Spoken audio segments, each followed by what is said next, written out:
ஸ்ரீரங்கத்தில் இன்னும் பல கிராமங்களில் அடிப்படை வசதிகள் கூட இல்லை என தாவிக வேட்பாளர் ரமேஷ் கூறினார். நியூஸ் 18 கேண்டிடேட் வித் கேண்டிடேட் நேர்காணலில் அவர் தெரிவித்த கருத்துக்களை பார்க்கலாம்.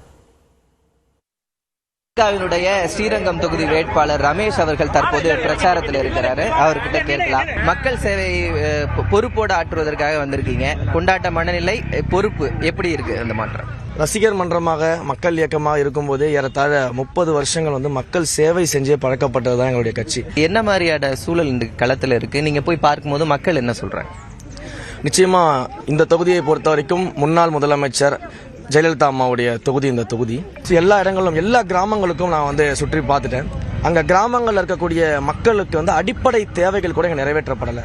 மக்களுக்கு உங்களுடைய வாக்குறுதியா எதை சொல்லி உங்களுடைய பிரச்சாரம் அமைஞ்சிருக்கு? முதற்கட்டமா நான் கொடுக்கிற வாக்குறுதி என்னன்னு பாத்தீங்கன்னா, இங்க மக்களுக்கும் எம்எல்ஏக்கும் தொடர்பே கிடையாது.